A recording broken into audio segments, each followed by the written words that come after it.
back, everybody. Let's see, share my screen again.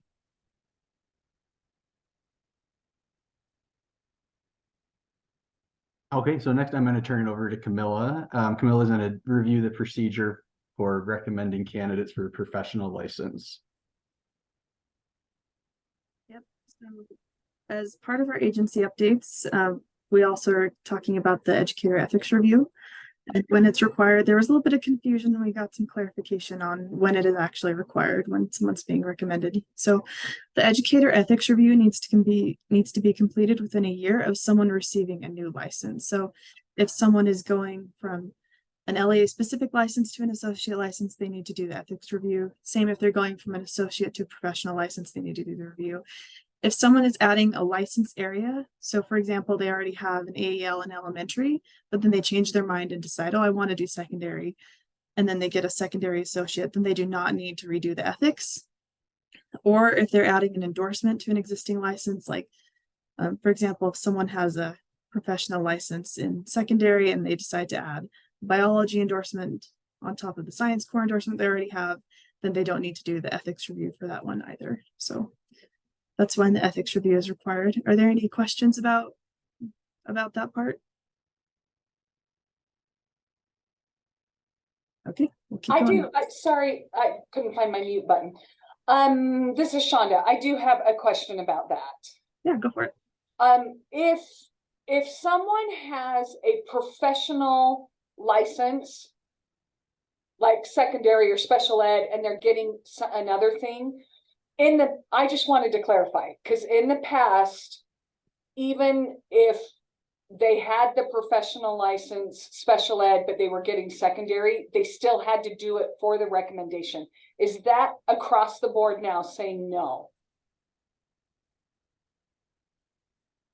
Yes. That's correct. Okay, thank you. Okay. It's only if they're getting a new license or renewing a license. So if they've got an LEA specific and they're going to associate, that's a new license. If they already have a professional license and they're just adding license areas, it's not required. So even though their associate secondary is moving to professional because it's just the license area?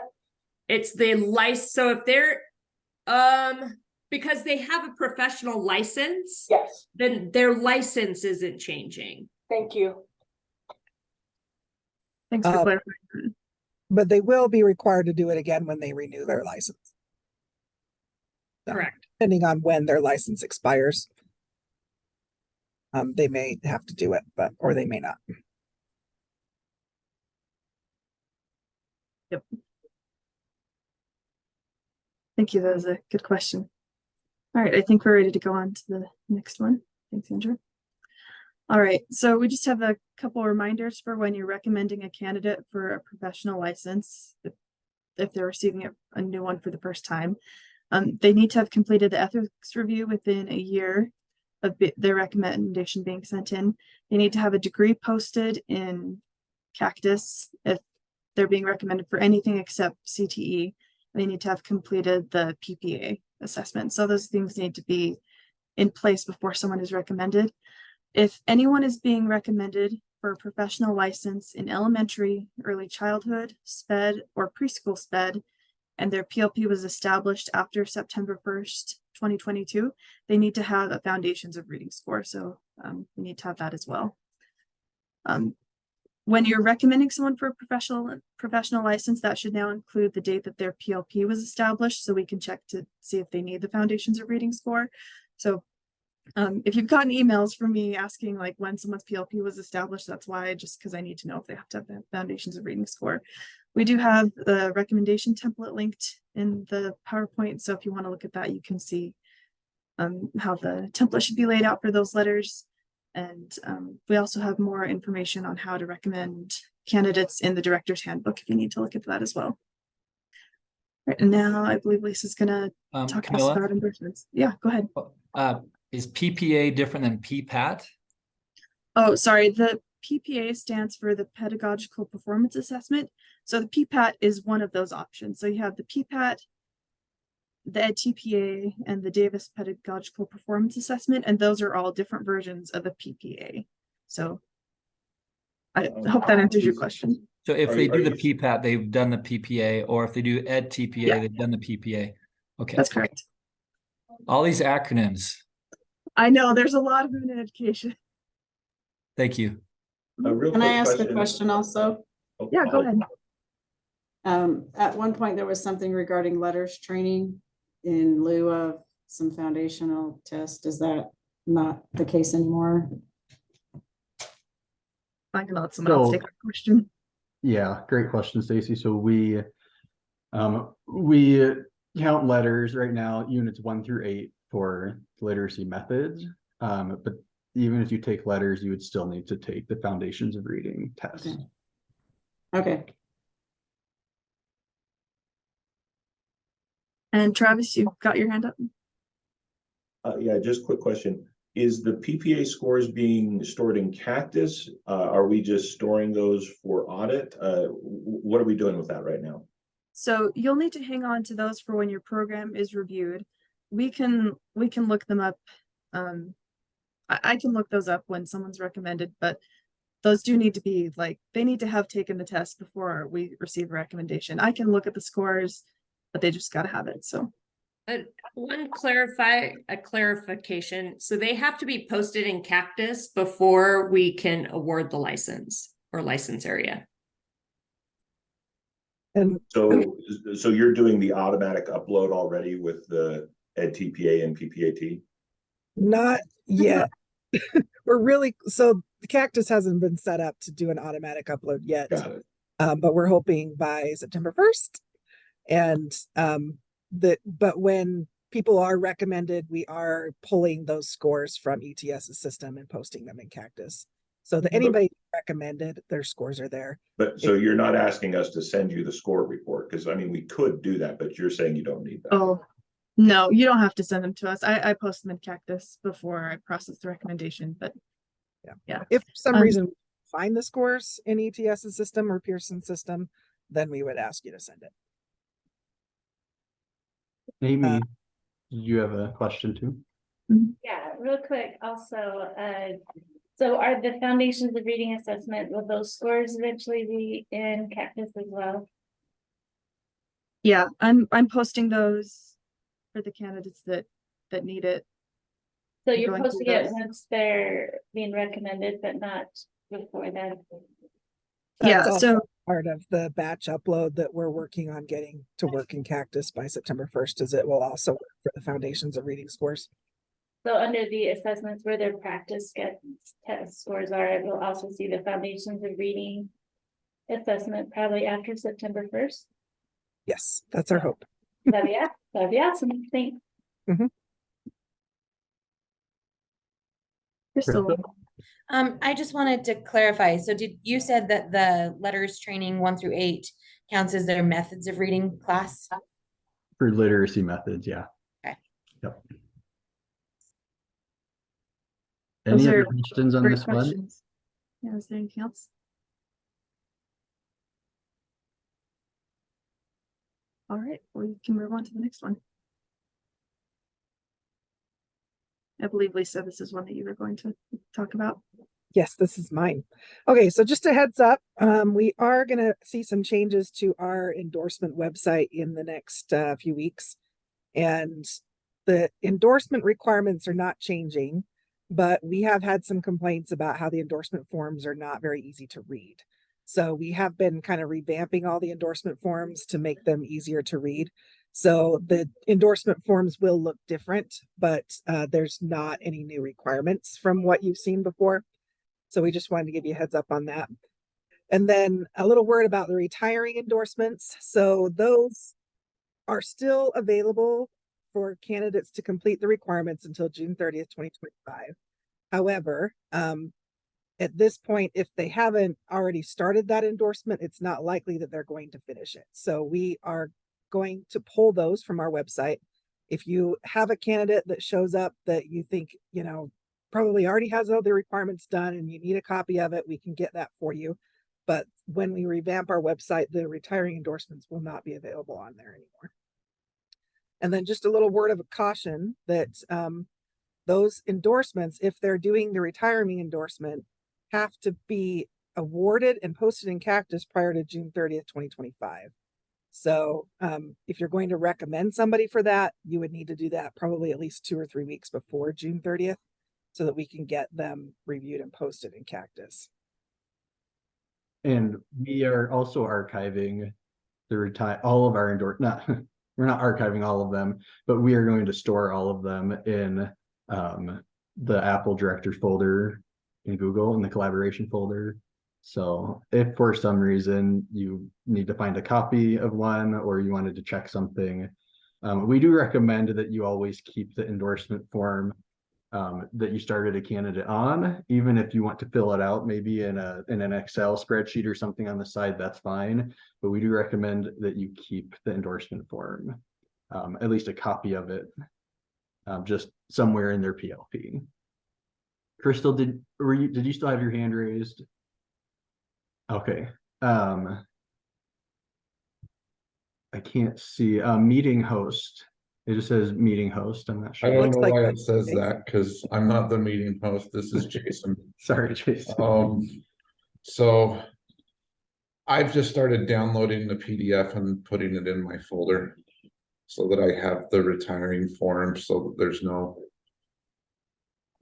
Yeah, I think what Jason just said is the perfect way to do it. And then you can still fill it out, electronically in another, however you store your files, which is fine, but at least you have that copy of it if any questions arise. So and Brittany, she's asking which endorsements are retiring. On the website, I don't know if you can skip Yeah. over to the website, sure can. or maybe I can, and then share my screen. So there, this tab right here are the retiring endorsements. These are mostly course-based, so they only have a course as an option to meet. They also still require the praxis, just kind of the big differences between the retiring endorsements. So those are the ones we're talking about. The new ones that we're going to use moving forward are on the main page there where it says applications. Yeah, and so these will have a new look. I think math is uploaded if you want to see an example. What am I looking at here? Oh, yeah, math. Andrew, they're also already in the Apple Director folder. I uploaded, I don't know, 25 of Okay. them. Awesome. Thank you. Yeah. Yeah, just so you Awesome. can kind of get an idea of what it looks like. I'll put the link to the folder in the Great. chat. And it looks like Malia also uploaded a list of the specialists for each of the content area. Eric noticed that secondary visual arts is blank, and I believe we have hired somebody for that.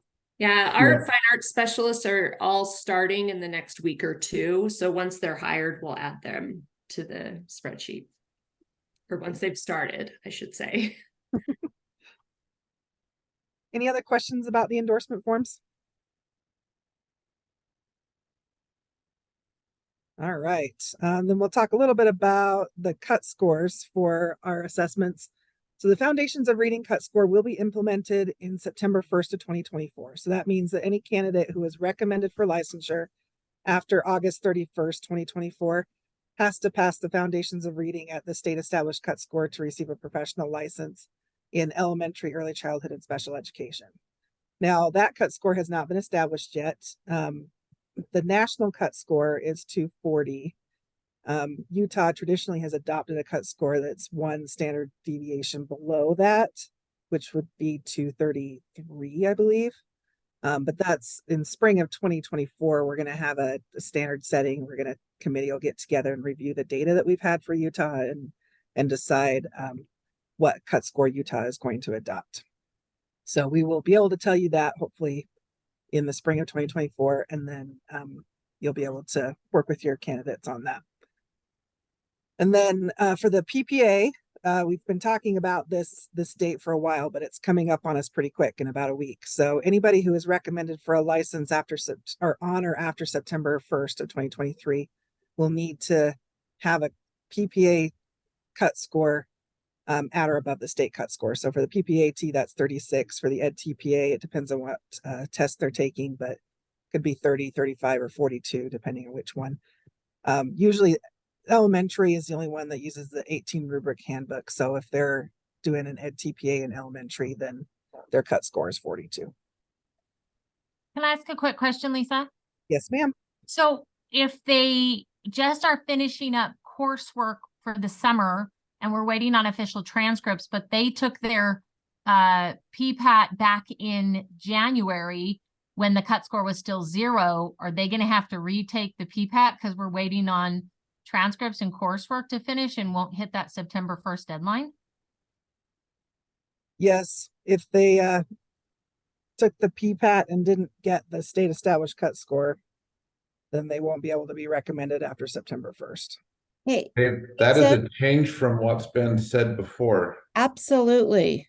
I'll second. Before, it was always that the test was taken before the date. So this is a huge change because people that took the test in January were under the understanding that if they got a 34, that it would still be okay because it was prior to the deadline. So they did not pay to resubmit an assignment and to get that 36. So now you're saying they have to take the whole test again because this has changed? We understood it as when they took the test, what the state standard was, which is why we communicated that to our teachers to take it back in January, why they finished up their coursework over the summer.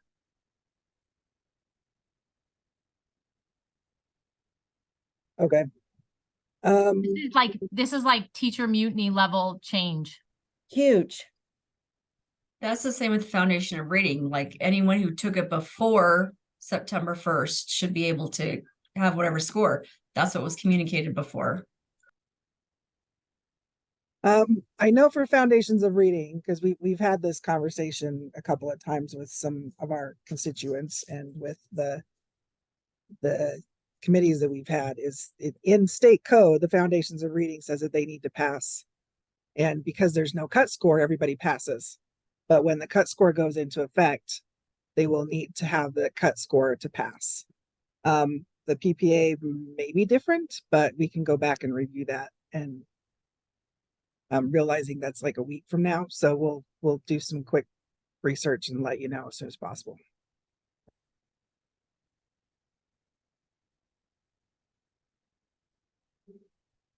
Okay. Any other questions on that?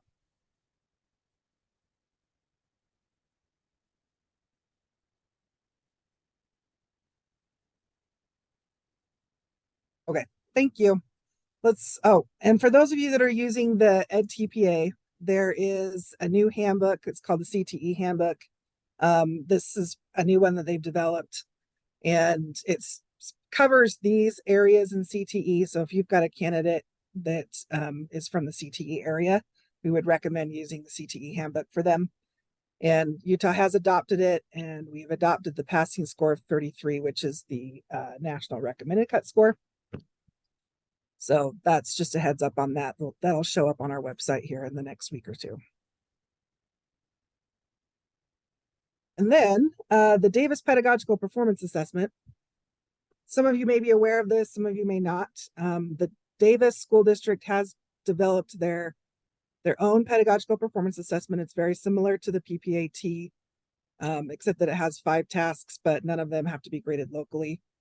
They've been using it in their program for the last 2 years and have gathered some validity and reliability data that we have reviewed to the point where USB has reviewed that data and approved it for use in all EPP programs if you would like to adopt.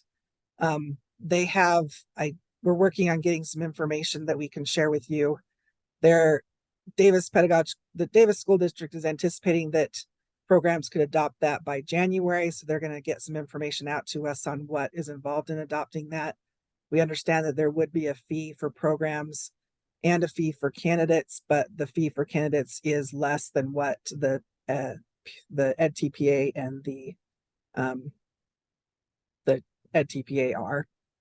So we'll when we get more information from them, we can share that on with you. But until then, if you have questions, you can reach out to Aubrey Gardner and Kelly Mudrow in Davis School District. They will also be presenting at the Apple Leadership Conference. So if you'd like to attend their session and get some more information, we could do that.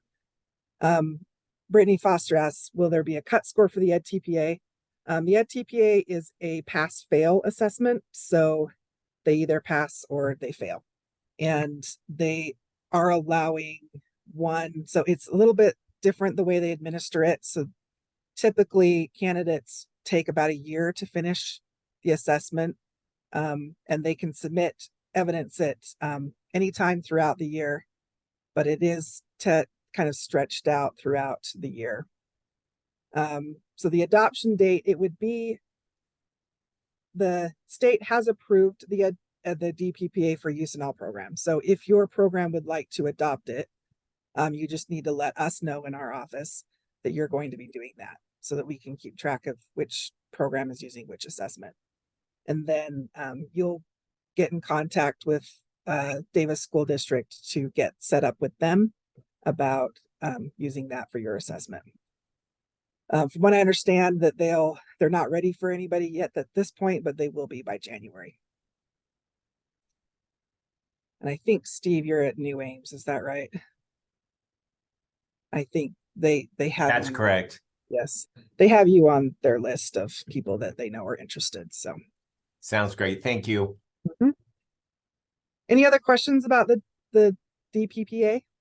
Here's another acronym for you.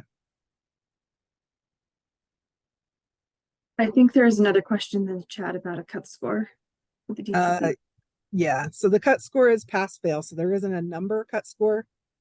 It's they have rubrics for each of their assessments, and on the rubric you have to get a 5 in order to pass. But when it's reported to us, each of the tasks are reported as a pass fail. And they'll be sharing that information at their presentation, and then we'll also get some information that we can have available for people who aren't able to attend that presentation. Can we adopt more than one PPA in case we get a candidate from another district that has done a different test than we have adopted? If you get a candidate who has already taken one of the approved assessments, they don't need to take another one just because they're in your program. So that adopting is basically choosing the test that the program is going to support their candidates for. Now, there may be exceptions within your program for certain individuals in certain situations, but when you adopt a test, we assume that the majority of your candidates in your program are going to be taking that test, and then that's the one that you're going to be trained on and support your candidates in taking. Any other questions on that?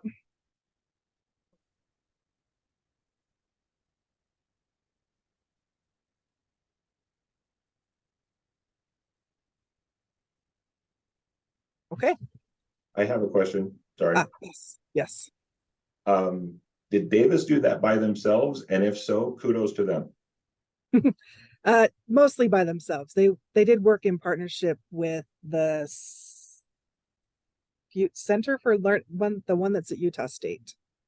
I can't remember what they call themselves, but they did some psychometricians. Centers for School of the Future. Yes, thank you. I was like, I knew there was a center and a future, but I couldn't remember which order it was. So yeah, they had the psychometricians there that helped analyze their data, and they'd made some changes. And so it was a 2-year process, and they started it soon after the requirement went into effect in 2020. So they've been working on it for a while. Okay, Apple Leadership Conference. All right, so the Apple Leadership Conference is coming up. It's about a month away, which is crazy because in my head I've been thinking it was like 6 weeks away, but it is a month away now. So we have created the Apple Leadership Conference website. So there's a lot of information that you can see about who is presenting, the topics, as well as descriptions. This is still a little bit of a work in progress. But so there's a lot of information on here, information about where to park, where you can eat. So there will be food available on campus. Just so you know. Or like last year, you can also leave campus and, you know, eat wherever you'd like. So, but yeah, there's a lot of information on there you can check out. And then if you haven't had a chance to RSVP yet, please do that. If someone doesn't mind just putting that link in the chat to the RSVP, that would be great. But yeah, that just helps us to know how many people to expect. So we'd really appreciate that. Any questions about the conference? If I believe we've RSVP'd, but when will we receive a confirmation of that? That's a great question. I'm not sure there is a confirmation, to be honest, Ted. But yes, you did RSVP. But yeah, we basically take that RSVP list and then we use it to create everyone's name tags for registration. So. Okay, thanks. Yep. Any other questions? I think. Anyway, that's what the form looks like. I was trying to put a link in, but it looks like Camilla's already done it. So thanks, Camilla. But okay, if there's no other questions, we can go on. So next, Camilla is going to talk about the program review schedule for the 2023-2024 school year. Yes, we have quite a few programs to review, as you can see. If your school is on this list or on the next slide, we just couldn't fit them all into one. There's so many. We're going to be reviewing the rest of the programs that haven't been reviewed this year. Some will be re-reviewing as well. There are quite a lot, so we are going to be meeting with about one program a week.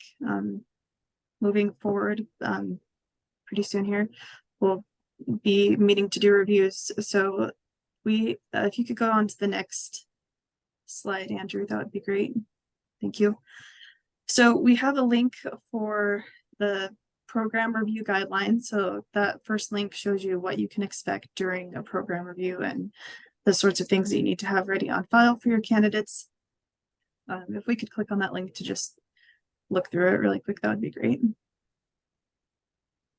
Thank you.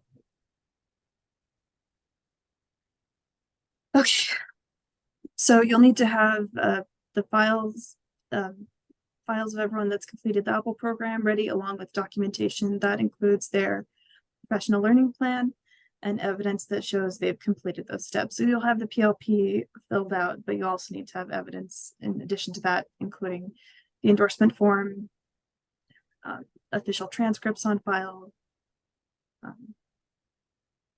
evidence of clinical competencies, official score reports for the praxis test if it's applicable, or the PPA assessment as well. So those are just some of the things you'll need to have. And if we continue out, it just explains more of the evidence, and then we have a follow-up discussion with you afterwards. After we look at candidates' files that need to, after we look through some of your candidates' files that have been recommended. The review will generally take 2 to 3 hours, just depending on how many candidates we go through. If there's anyone in your program that needs to attend besides yourself, if you have someone else that helps do support in the APPEL program and has information about the candidates as well, they will need to be there as well. There are 3 options for the outcomes for the review. You can pass with suggestions, which is great. If you pass with stipulations, that means there's some changes that need to be made, and we'll come back and review your program in a year, and we'll review files as they are submitted for recommendation, just to make sure that everything's in place. And then the third option is to be put on probation, in which we would provide extra support and meet with you on a regular basis, in addition to reviewing files. So hopefully that doesn't happen, but if there's significant issues that need to be fixed, we are here to help and support you and make sure that all these educators are doing what they need to become professionally licensed. So Travis, you have a question. Sorry, just real quick. If we do pass without stipulations, because we're all optimists, we're going to be optimistic. Oh yeah. How long would we expect to wait until our next review? What are you guys thinking? That's an excellent question. We are trying to review all the programs roughly every 3 years is our goal. So hopefully we'll get the numbers evened out where we're not doing so many in 1 year. But that's our goal, just to make sure that we're providing enough support in a timely manner. So that was an excellent question. Are there any other questions about program reviews, or does anyone want to go back to the slides so you can review those again to see if your school is on that list? I'd appreciate that. Okay. We had a question from Eric. He said, do we have a schedule for the reviews? I'm assuming he's talking about the ones this year, and we haven't scheduled any of those yet, right? That's correct. We haven't scheduled any yet. I'll be reaching out. If there are programs that would like to volunteer, if you wanted to just put the name of your school in the chat, I will keep track of all those. And if you'd like to go first, that would be great. If not, that's all right too. We'll get to you eventually. Then hopefully it'll be a good experience all the way around. So could we look at that second slide? Contact you, Camilla, do we contact you about that? Yes, you could reach out to me if you do want to volunteer to be one of the first ones. If you could just put the name of your school in the chat, that would be fantastic. And I'll make note of everyone who does that. But so Travis says it depends on when first is. So we would like to get in within the next week or 2 weeks or so. So we realize that this is still the beginning of the year and things are a little crazy, but in order to get all of them done this year, we need to get started soon. So if there's anybody that's available in the next 2 weeks, that would be great. Candace, you have a great question. Is it live or virtual? We prefer to do them virtually, if at all possible. So if you have your files uploaded in Google Drive where you can share your screen with us, that generally works great. If you do have like physical files, we will make a live visit happen, but virtual is definitely preferred. Thanks, Brittany, for volunteering. Appreciate it. All right. And thank you, Providence All.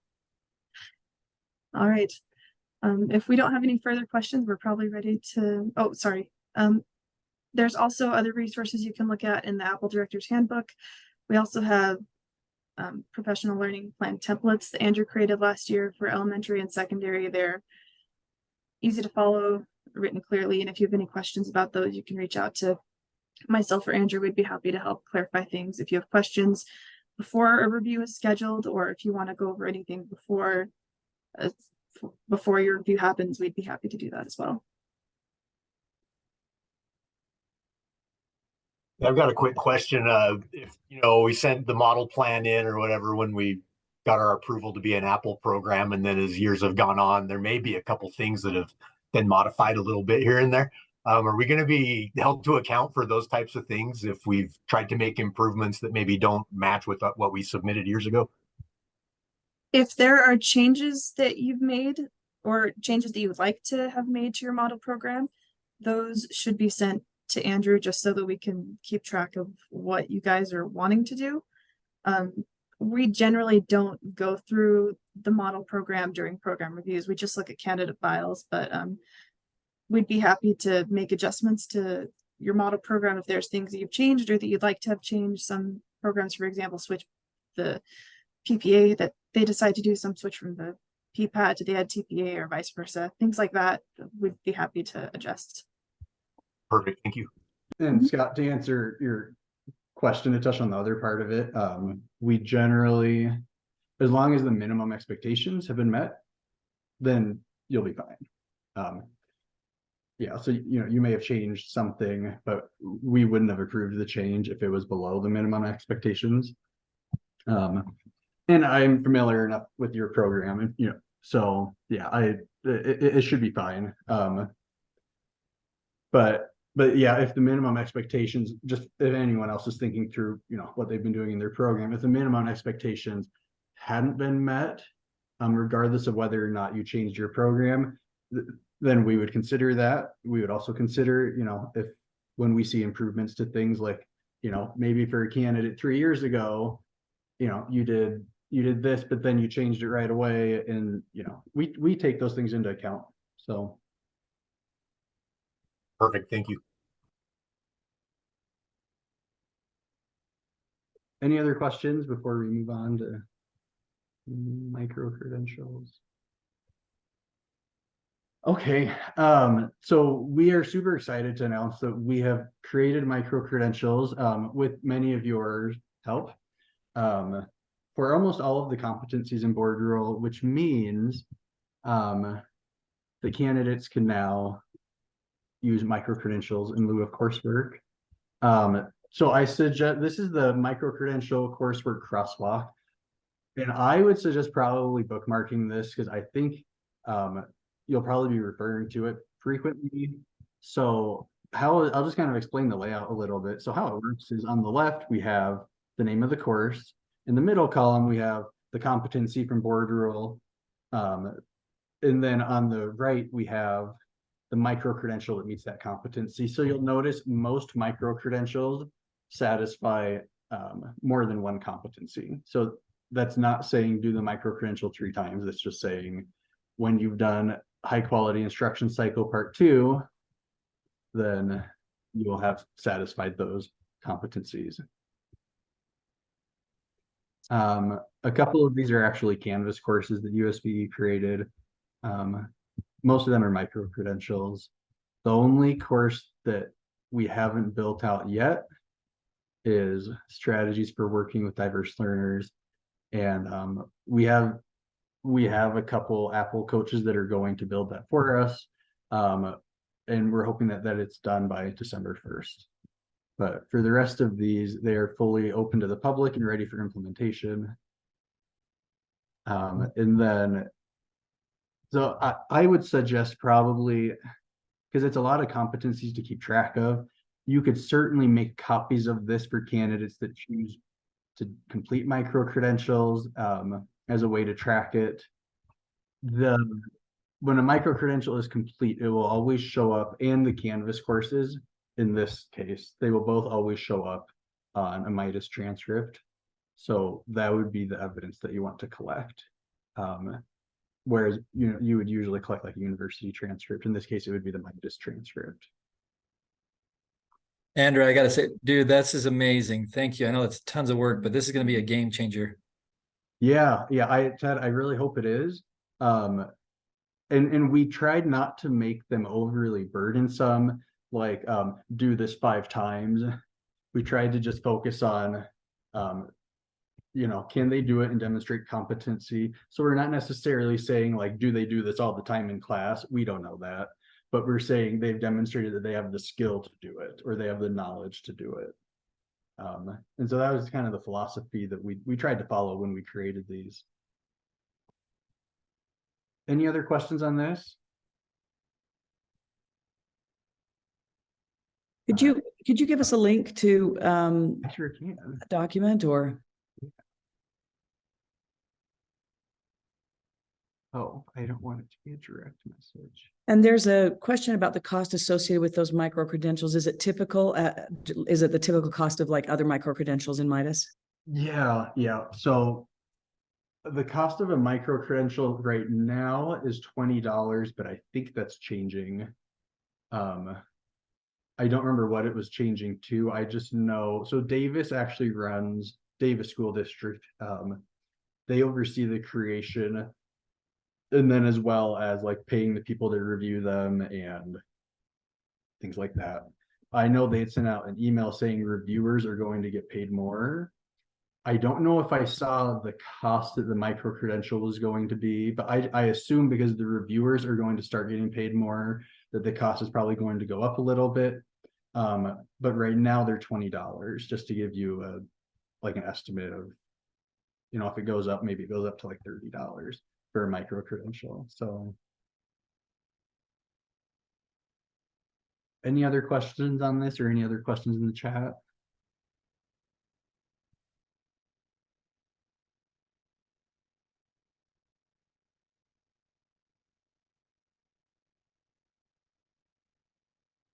Okay, next Lisa is going to talk about the coursework approval rubric.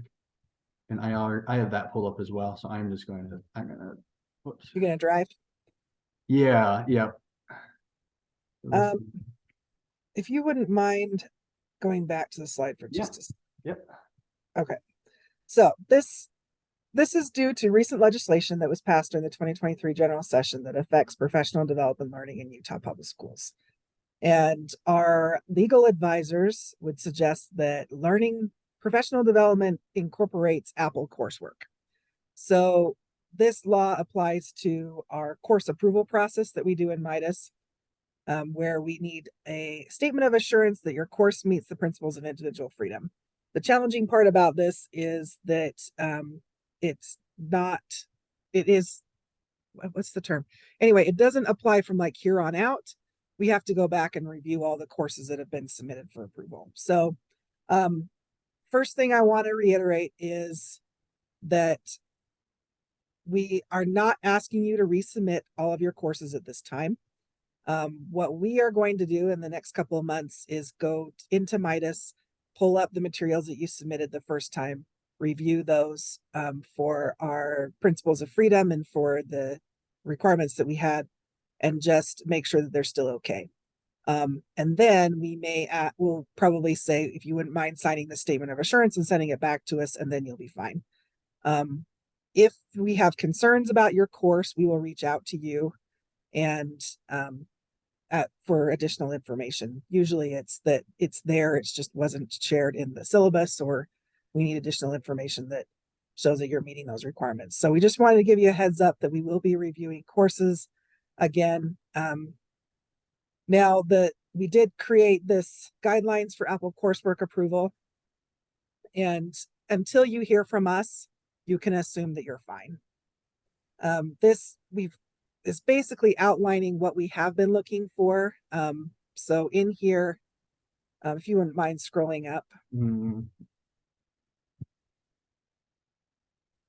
So in the courses, if they're being used to meet competency, basically we're looking to see which competencies in board rule is being addressed. And usually we can only tell that if you attach a syllabus or an outline of learning outcomes, activities, and assignments. So when you submit your course in Midas, it will need to have either a syllabus or another document that shows what the learning outcomes are and some of the activities that the candidates are doing in that course. And then do those learning outcomes align to the competencies in board rule?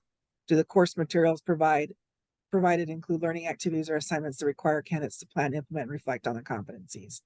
Most of the competencies in board rule are demonstration based, so they're going to have to show that they can do it. So just reading a book is not a demonstration of competency.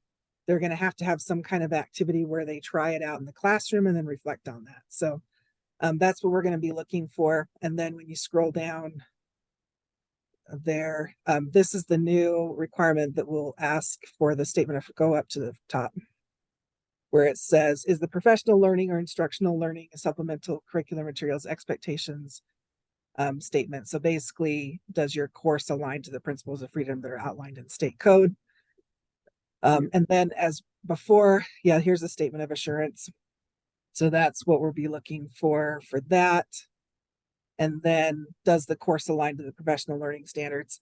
This one, usually when you submit your course in Midas, it'll already ask you these questions. And so this is kind of a no-brainer. But there were some really great questions that can be used, like, is the candidate's learning within the course supervised by skillful leaders, such as a qualified course instructor, administrator, instructional coach, or mentor teacher? And so we've kind of turned those questions to apply specifically towards APPEL, so it could help you provide information on how it's aligned to the professional learning standards. Okay, so I do see some questions in the chat. I'll do those first and then we'll get the hands. I think that was about the micro-credentials, so we might be able to go back about that. Will this change affect APPEL candidates that have already completed previously approved courses and been recommended and received a professional license? No, if they've already received their professional license, we won't. This is mostly if it's a course that you're still currently offering in your program, and we review it and determine that we that we don't have information that it's meeting these requirements, we'll come back to you and say, how are you meeting these requirements? You'll have a chance to respond. And once we get that back, then the course is approved, still approved, realizing that you may have candidates enrolled in that course. So if for some reason you're administering the course and it's not meeting a certain requirement, we would ask you to make that change probably within the year. And then once you make that change, it'll be fine. So we're hoping that the majority of these are fine because we reviewed them once and there's not any concerns. But if there is, we'll address that within the program. Any other questions about that? Oh, hands up. Yes, Joylyn. So, what are you exactly looking for? Is data used to evaluate the effectiveness of this course, learning outcomes, and candidate learnings? I just want to know what you're looking for so I don't overcomplicate it. Mm-hmm. So it could be the course assignments that candidates are submitting if you're reviewing those, if you're sending out a survey to the candidates to ask them how effective it was, if you're tracking attendance, it could be a variety of things. But the idea with this professional learning standard is that you are evaluating the course learning. You identified learning outcomes and evaluating those outcomes to see how effective it is. So if we put we're monitoring attendance and grading assignments, that would be sufficient? Mm-hmm. And if you're assuming, how the assignments are coming out, like if you've got like everybody that submits assignments is doing great, so their learning is great, then something like that.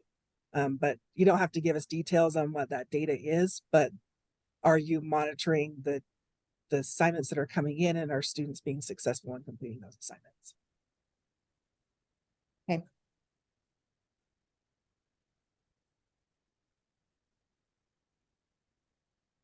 That's a great question. And then my question, then I do have a question because I'm very confused on this.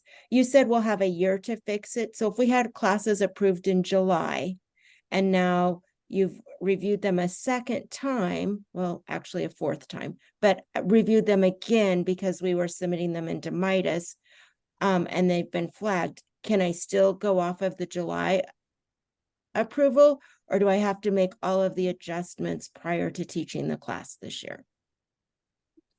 It depends. So your classes that we reviewed, the two that we've reviewed so far, were in that review process in Midas. So we would ask that you get those changes done before you start the class. For the classes that have already been approved in Midas. I know, and they were just in that process because they were approved in July and then we just were delayed in getting them into Midas. Yeah. So we'll work with the programs on establishing a timeline and when we can get those changes made. A lot of it depends on when the course is offered. Ideally, we would need to get those changes made by the next cycle, whenever that is, whether it's a semester or a year or, the summer. We just don't want to go too long without these candidates not, addressing those concerns. So.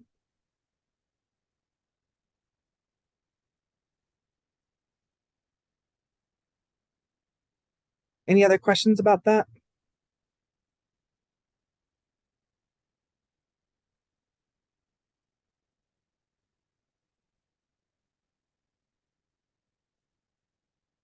I don't see any hands. And I think the question about micro-credentials is, so I think this is an important distinction to make, is that when candidates complete a micro-credential, it's not like a course. Basically, it's an assessment. So they're submitting evidence that shows that they already have knowledge and skills needed to demonstrate the competency. If for some reason they don't have the knowledge and skills, the micro-credential is not going to teach them how to have the knowledge and skills. That's what the course is for. So that there is some discretion with APPEL directors on who you recommend to take a micro-credential and who needs to take a course. If somebody you feel like already has the knowledge and skills, then yes, direct them to the micro-credential. If they're struggling in certain areas, the course is probably the best way to go. And one other thing, we will have presentations on this at the leadership conference on the micro credentials that we've created, and kind of what some of the evidence can look like, as well as the micro credentials for elementary math, which are also new. So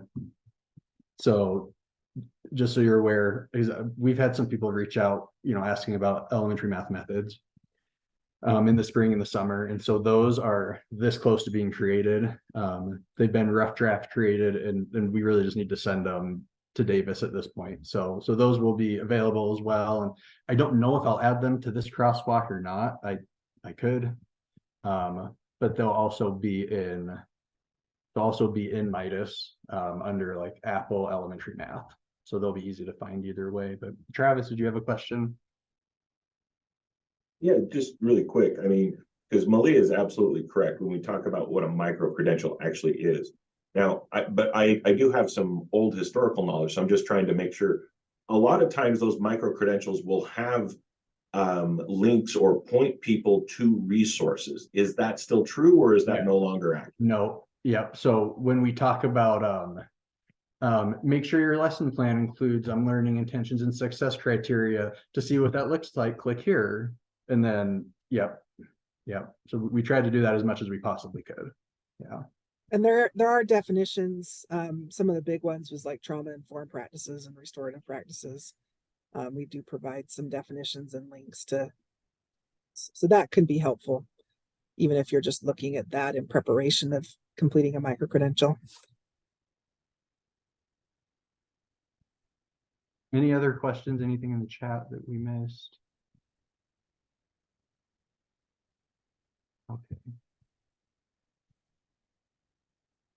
Okay. I think next Lisa is going to talk about the annual report. So you should have gotten an email with the links to, well, attachments. You can also click on the links here. We just uploaded these to the folder in the Apple Directors collaboration folder. So the annual report for Apple programs is due Friday, October 13th. This one is a little bit more involved than in previous years, but the enrollment count template is the same, where we need to have a list of all candidates that were enrolled in your program last year. So from September 1st to August 31st of this year. So 22 to 23. And that is what we will use to submit for Title II. So Title II is a federal reporting where we report on enrollment and educator prep programs. Rather than requiring all of our Apple programs to submit their own Title II report, we're submitting it in one large alternative prep report. So that for us at Title II is due November 1st. So it's really important that you guys get your reports in on time so that we can get our report in on time. If you have any questions about how to fill that out, please reach out to myself. And in the annual report guidelines, it also provides some instructions on how to do that. Would you mind clicking on the annual report guidelines? Lisa, quick question. Yes. If an LEA did not have any enrolled individuals in the 2022-23, in other words, fiscal 23 year, is it still important to fill out a report, but just to indicate 0 for that year? Is that important? Yes, thank you. We do have a couple of programs that fall into that category. So if you didn't have anybody enrolled, you will need to still fill out an annual report. But in your annual report for the enrollment count, and even just, you could just say nobody was enrolled. But you would still need to fill out the questions, which is, you scroll down to the follow-up questions. This year, the follow-up questions change every year. This year, we're focusing on the EPP standards that were just approved this month. And basically making you aware of what the standards are and get you start thinking about how your program is meeting those standards. So even if you don't have anybody enrolled in your program, we would still expect to see a response to these follow-up questions. And then also let us know we didn't have anybody enrolled this year. Okay, just a quick question because I'm rather new at this assignment. Has that been sent to us as a link? I did send it out about 2 weeks ago, and I can send it out again. Their link is also available in the slides here. They're linked in the Apple Directors Collaboration folder. Okay, thank you. So this year we're talking about the the new EPP standards. The question's really simple. On a scale of 1 to 3, how confident are you that your program currently has evidence that it's meeting each of the standards? And then the next section, if you scroll down, it says to reflect and provide some examples.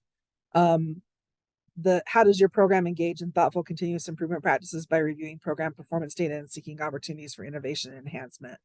And this is something that we've kind of been thinking about today, and we've thought about the last couple of months, and we'll continue to think about throughout this year. The EPP standards were approved this month. They technically won't go into effect until September 15th, and we won't start implementing them until next school year. But we do want to start doing some trainings and some reflection and pieces of how your program is meeting these standards when we do start implementing them next year. So that's what this process is. And it's basically gathering baseline data of where our programs currently are at so that we can structure our trainings to help support you in that. I do see some questions.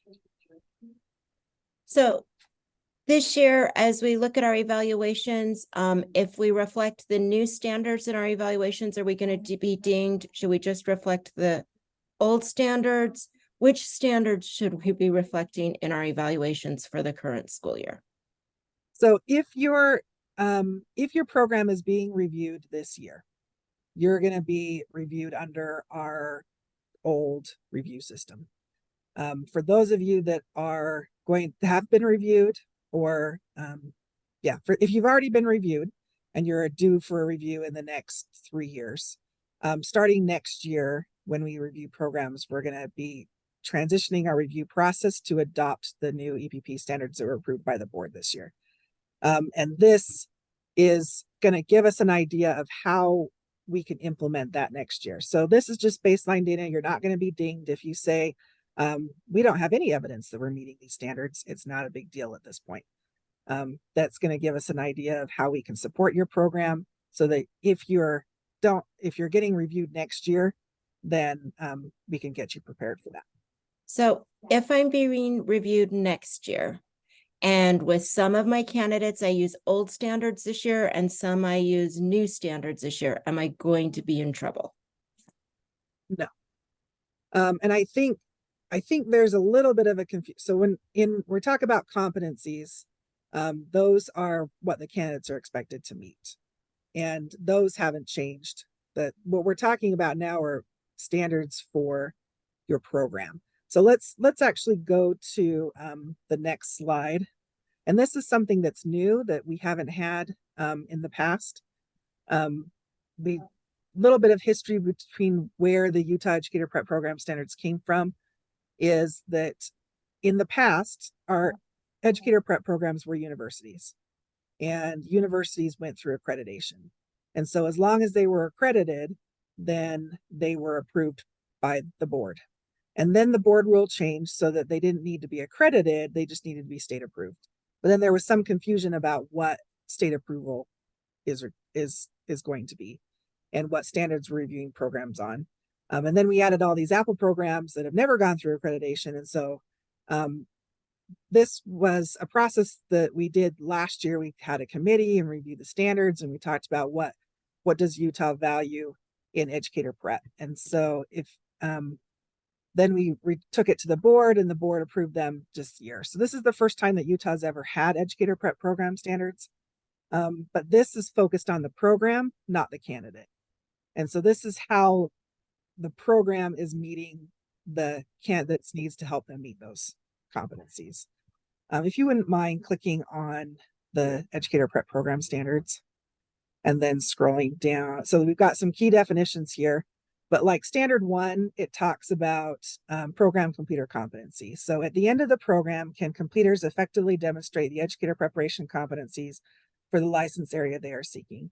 And I would say up to this point, our program reviews have basically focused on this standard because we've been reviewing candidate files and they have evidence that they're meeting those standards.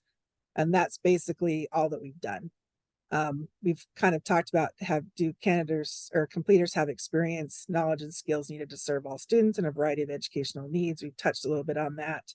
And we haven't done a whole lot on completers establishing goals for their own professional growth and engage in self-assessment, goal setting, and reflection.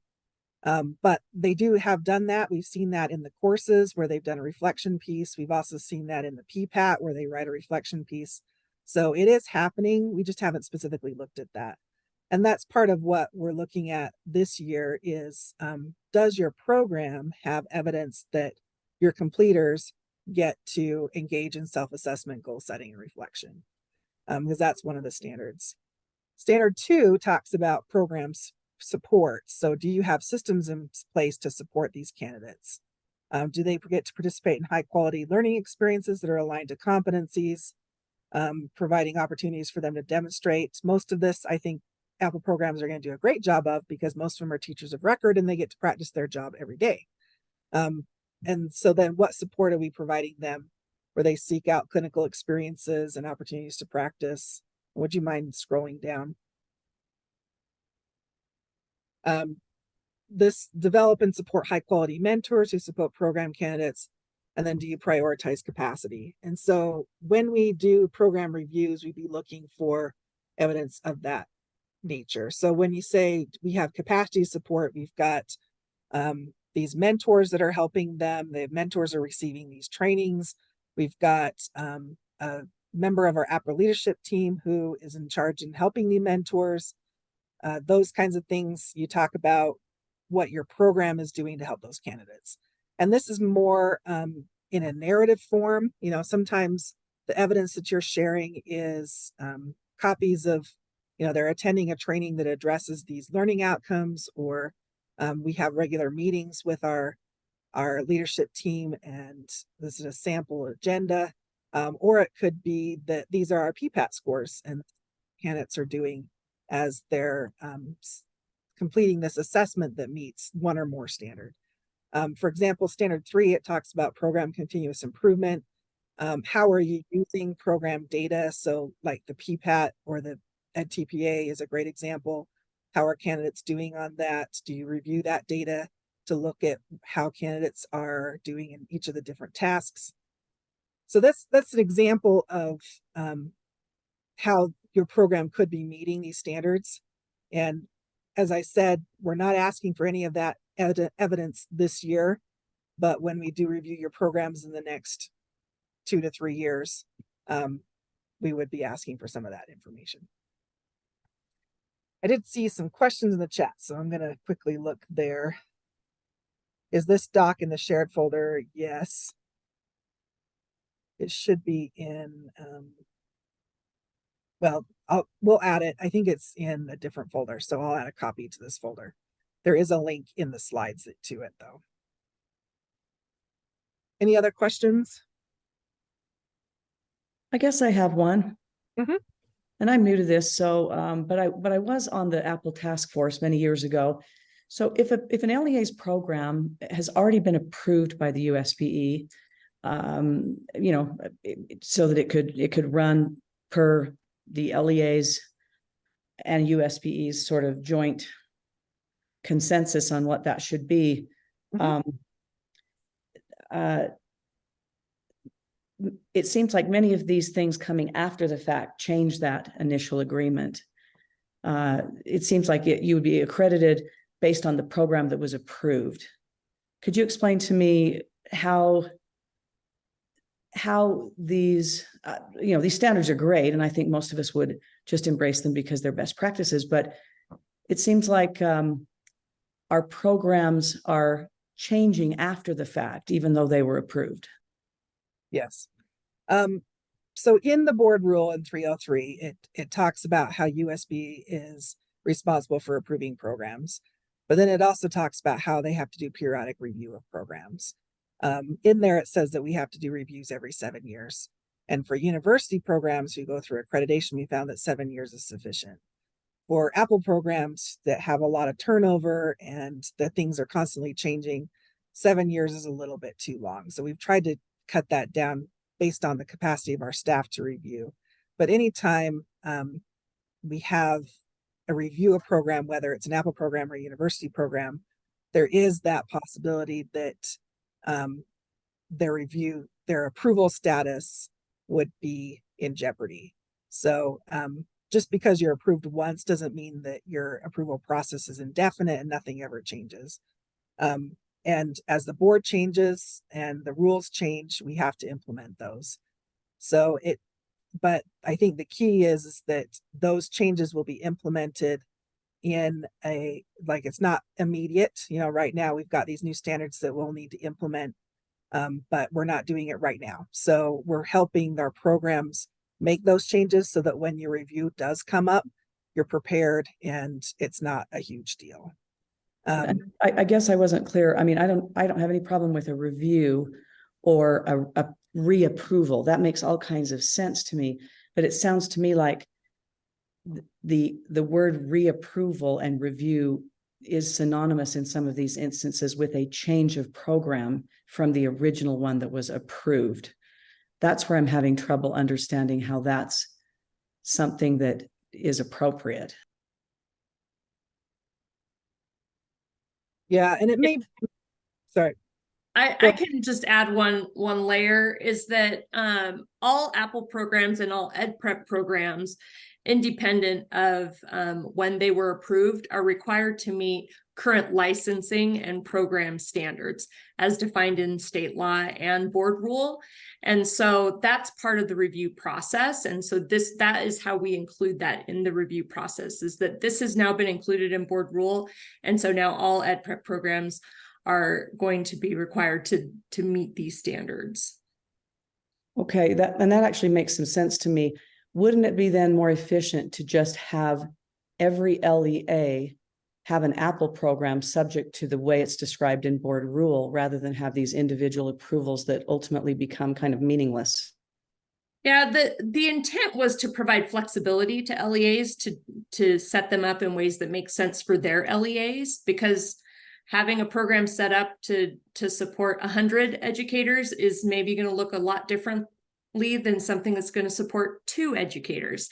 And so it was really to provide the flexibility of your local context in defining what makes sense for you and what your capacity as an LEA is to support an APPEL program. Thank you. Can I just comment on that too? This is Kelly. Yes. I feel a lot the same way with the comments that were just made. And when we went through our review, it felt like the message was, you do what's fit to your LEA, but then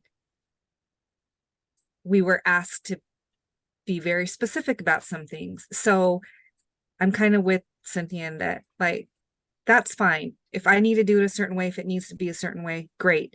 Just be very explicit. This whole, it's kind of like, well, here's an example of the form that you can use. Well, if that's the form we need to use, then great. Just tell us to use that form, because this is a lot. It's been kind of moving targets for 3 years. And I understand that board rule changes and that you need to address that, but it just makes it really hard, especially with the retiring endorsements and then the new endorsements and on and on. And I can't imagine being a new person sitting in on this meeting right now. I've been here since the beginning and it is still a struggle. And with clarification and everything. So I just wanted to throw that in there. Yeah, I understand. There's been a lot of changes in the last 3 years. And I really wish I could say that we're done with changes and nothing's ever going to change again. I don't think that's the case. But one thing that I think has been clear is that when there is a change, we've had a lot of feedback in that we need to be really clear about when does that change need to be implemented, particularly as we have candidates that are already enrolled in programs and are already working on plans.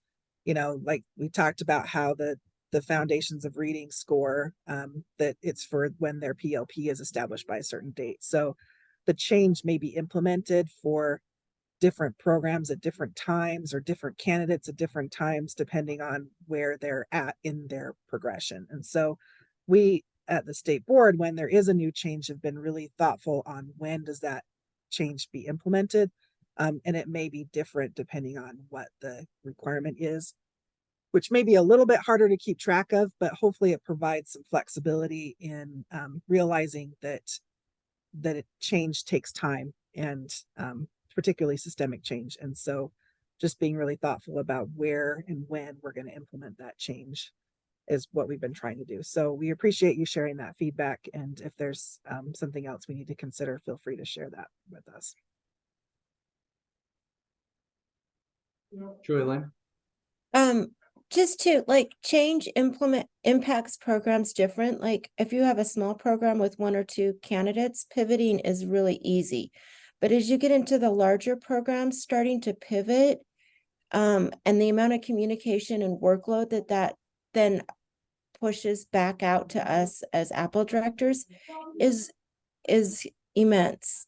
And so just being cautious too, and maybe gathering more data from some of our bigger programs about what the impacts are going to be before you roll them out might be helpful. I feel like I'm in just this washing machine of every time I turn around, something changes.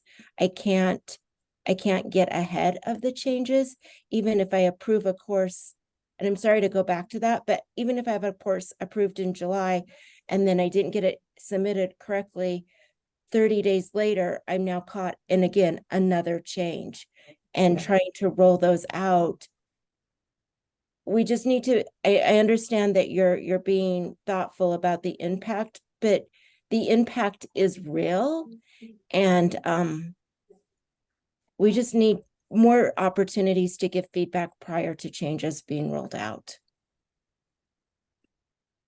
Thank you. We appreciate that feedback. Rebecca? Oh, yes, Rebecca. I want to say first, I hope that the APPEL and licensing team is not feeling personally attacked by this, because I've worked up there at the state and I know that in a lot of ways you're doing legislative and board rule bidding. I think where a lot of us who've been here from the beginning feel the frustration is when we created an APPEL program, we created it with definition A in mind and a belief that the APPEL program was going to be one thing, very similar to what the APT was as a way to get away from the ARL. And over the course of the few years, it has changed rapidly, regularly, with a constant feeling of this might be true today, but it won't be tomorrow. And I think as the program sits today, there's no way I would have agreed to create an APPEL program, but I'm locked into an APPEL program because I created one under one understanding and a set of assumptions. And now I'm stuck. I'm stuck with an obligation to these educators who in good faith joined my APPEL program. And the fact that I might have to go back to 3 educators who operated in good faith off of information I got from this team and tell them they're going to have to redo, like, that's sickening to me. And so really, it's the very frustration that I would have never signed on to this APPEL program in the iteration that it is today, because it does not look anything like what APPEL was rolled out originally. And again, I know that you guys came in and you've had to embrace all of these changes too. I just hope that really, truly, when you say we hear you, that's not lip service, but instead that you really, truly understand, because I don't feel like we're advocated for at the board. Instead, I feel like what's taken to the board is for us to have more horrible changes. Thank you for sharing that. And I think what I would like, I'll reach out to you, Rebecca, offline, and we could talk about some of the concerns that you have, because we do want to be your advocate. And as much as we have power to help, we do occasionally get asked our opinion on some of these board rules as they get passed, and so we can share that information with them and be your advocate there. So I'll reach out and we can talk about some of your concerns. And if anybody, one thing I really love about this group is that you guys are not afraid to share your concerns. And we really do appreciate that, because it helps make our system stronger. So if at any time you have questions or concerns, please reach out, and we'll be happy to set up a time to chat and go over that. We have our monitoring team, but we also have our support team, and we work together closely to help align those things. So we are here to help. Hopefully you feel that. And if you don't feel that, let's set up a time and chat so that we can hopefully resolve some concerns that you have. We'll do our best. And I think we're kind of close on time. So we were going to do some breakout rooms and talk about some of the evidence that you might have, but maybe we'll save that for next time.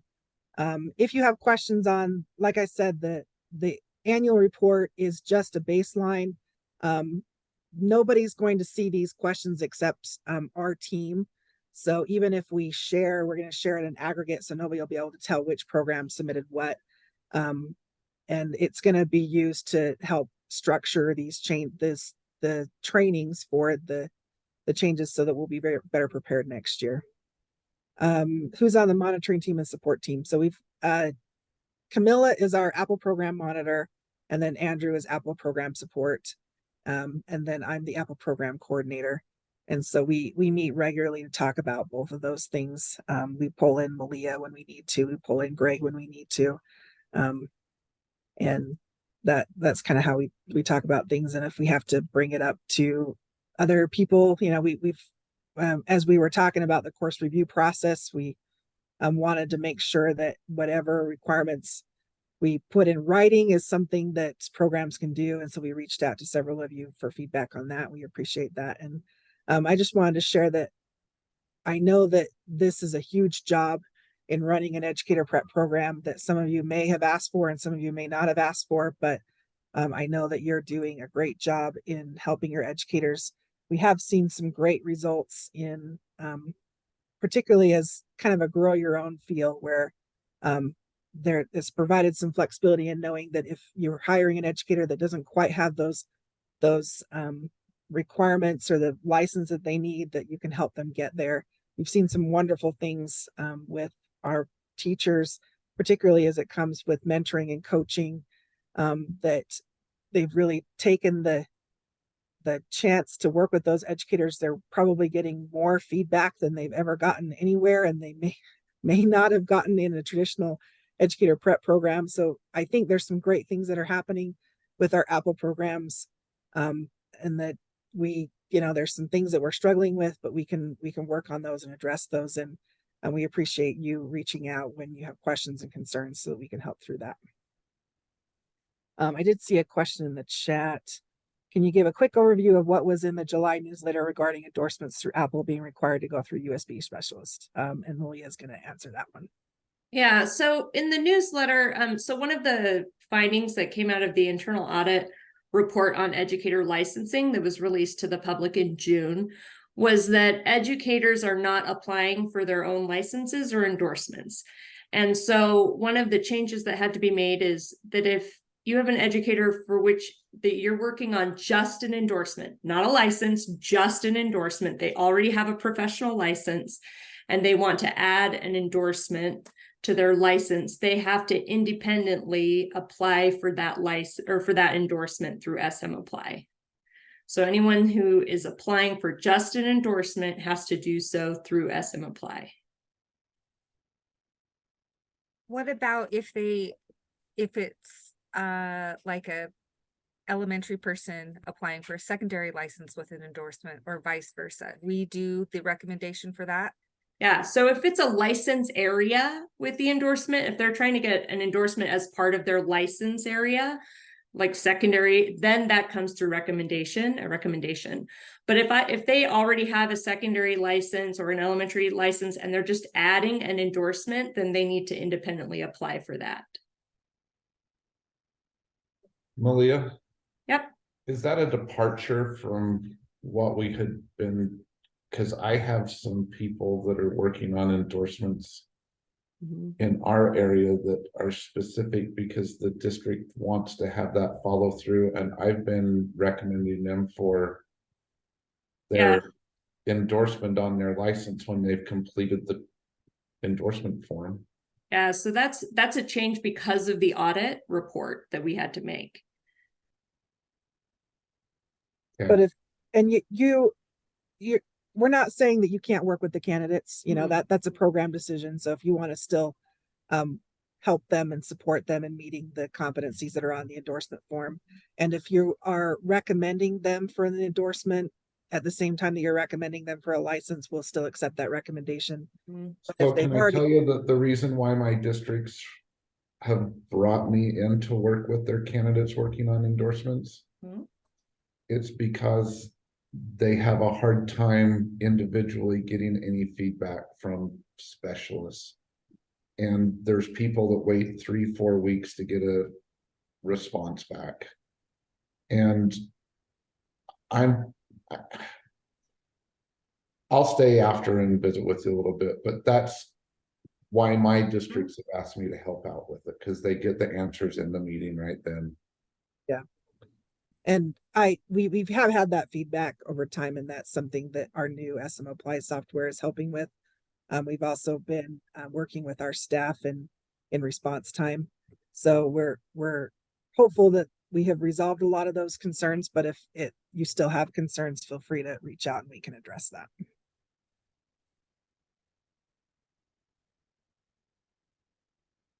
And like, you're welcome to still work with them, because I know you do have a lot of knowledge about those endorsement requirements. But in the end, when they have finished all the requirements, they will need to apply for that endorsement through SM Apply.